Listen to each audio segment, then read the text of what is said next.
دولت ملے بغیر محنت اور بے حساب، اللہ خود وسیلہ بنائے گا۔ ہم نے صرف اللہ تبارک و تعالیٰ پہ یقین کرنا ہے اور اسی سے مانگنا ہے۔ اگر یقین آ جائے تو بسم اللہ الرحمن الرحیم، جو اللہ کو کل شیء قدیر سمجھتا ہے تو اپنے آپ کو بیکار سمجھے اور اللہ ہی خود کرے گا۔ جو اپنی محنت پہ یقین کرتا ہے وہ تو کبھی بھی کامیاب نہیں ہو سکتا۔ محنت کرنی ہے، کوشش کرنی ہے، لیکن یقین اللہ پہ ہونا چاہیے۔ اگر اللہ چاہے تو محنت کامیاب ہوگی، اگر اللہ ناکام کرے تو کوئی کامیاب نہیں کر سکتا۔ اللہ کسی کو امیر کرے تو کوئی ذلیل نہیں کر سکتا، اور اللہ کسی کو ذلیل کرے تو کوئی امیر نہیں کر سکتا۔ یہ یقین پکا ہونا چاہیے۔ پھر یہ دعا پڑھیں۔ یہ قرآن پاک کی ایک آیت ہے، یہ آیت پڑھنی ہے۔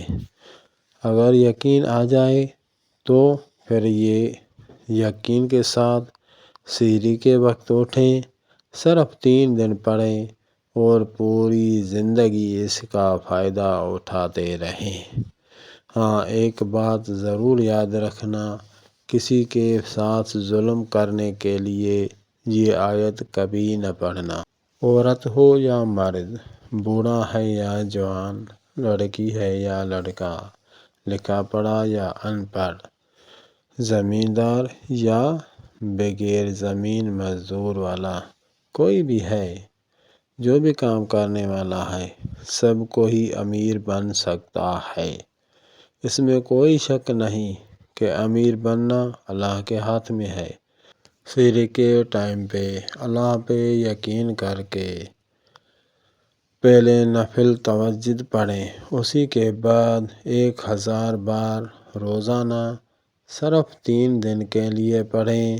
انشاءاللہ تبارک و تعالی یہ آپ خود بتائیں گے کہ کتنی برکت تھی اس میں۔